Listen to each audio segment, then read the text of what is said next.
So grays and neutrals. Basically, as I said earlier, any color palette can potentially work. And it can actually potentially work because grays and neutrals are like negative space for colors. And so by adding grays and neutrals in between our color palette, we can actually rearrange the sort of perception that we have of each color.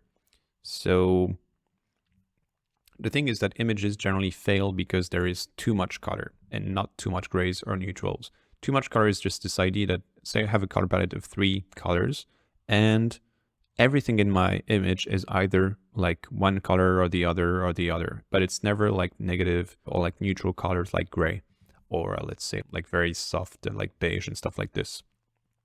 Because as I said, is like, what is important to understand with gray is that there are like many of them. That's why I said grays and not gray. You can have neutral gray, warm gray, cold gray, and like what result from simultaneous contrast in terms of gray. So if we look at this palette here, you have the top one that is like a neutral gray. So we're going from like white to dark gray. We have the middle one that is like a cold gray. So we go from the very desaturated one to the more saturated, and you can see that it's getting colder, especially with the contrast that we have here. And here you can have warmer tones in grays that sort of like lead toward like maybe a sort of soft brown or whatever. And having this sort of flexibility helps you in actually creating different types of things, because what happens is that I have my colors.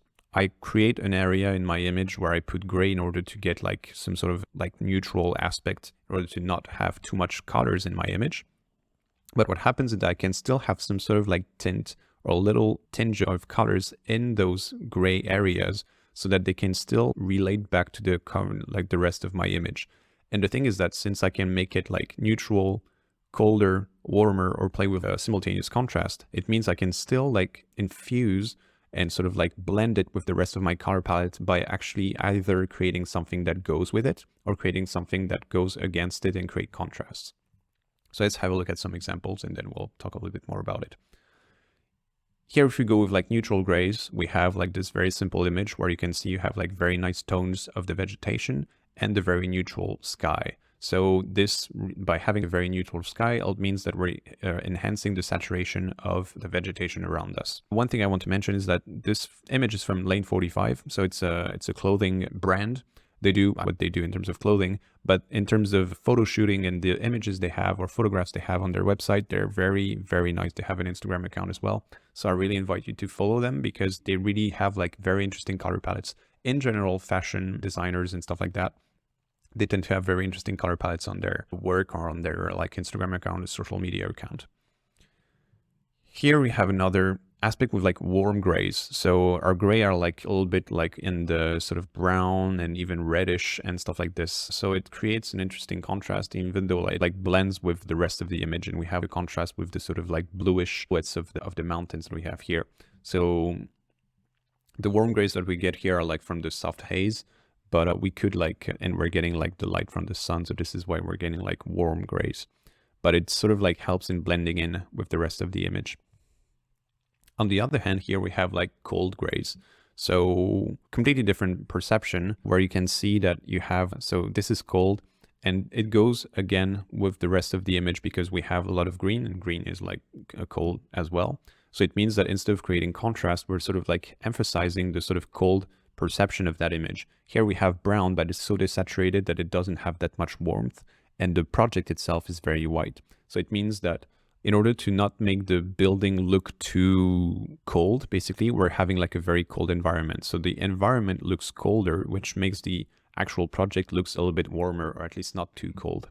And if we had used like a warmer gray, it means that all the bottom part of the image would have looked much colder than it does already. Whereas by having a sort of like homogeneous cold look, it means that the parts that are like different are going to look warmer.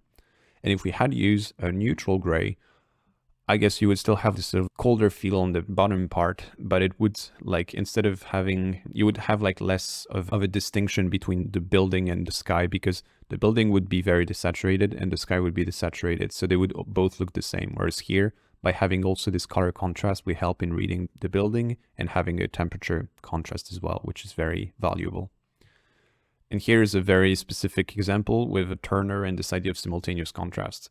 And simultaneous contrast is this idea of having a color and the gray that is next to it, I'm going to infuse a little bit of complementary color of the adjacent, color. So we have a little bit of reddish, purplish in there. So it's like, this is a very complex image, but it's actually working because there's this sort of like transition between the lower part that is like a sea and the upper part that is the sky.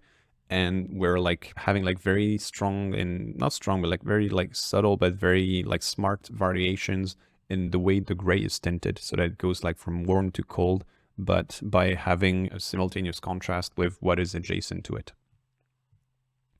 So grays, basically you can have grays based on a complementary color to create hue contrast, or grays based on the same main color to create an analogous scheme, or neutral grays to create saturation contrast. So all this gives you like a lot of options, as you can see, in order to sort of like emphasize and refine and expand your color palette. The perception of the temperature of your grays is dependent on the temperature of the neighboring color. So we saw that already. As I was saying, there's this idea of give me some mud and I will make of it the skin of Venice, if you leave to me the choices of the surrounding. There was like this sort of like mud school in the end of the 19th century where people were talking about basically grays and like really like desaturated and muddy tones. And what he was explaining by this little quote is that the perception of this mud, the perception of my grays will be completely dependent on what is surrounding it. So it means that I can make a gray look very warm, I can make a gray look very dark, or look very desaturated, or look very cold, depending on how, like what I put around it. And so I can use like muddy colors to make like the skin of Venice if you let me actually surround this with like very specific colors that will make that muddy color look actually very bright and like a skin color.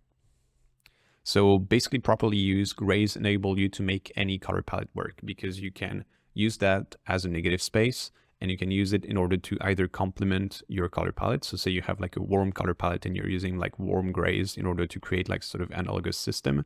Or on the other hand, you want to keep on like adding contrast on top of it. And then you have, let's say you have a warm color palette, but you use it with like very cold grays so that you start creating like temperature contrast and color contrast and stuff like this. Or on the other hand, if you're just trying to play with saturations by having like desaturated grays, basically, or neutral grays, then you can start having like saturation contrast because your color palette is saturated, but the grays you're using as negative space are going to be desaturated. So then it sort of emphasizes the differences between both aspects. So this is how you can enrich your color palettes with grays and neutrals.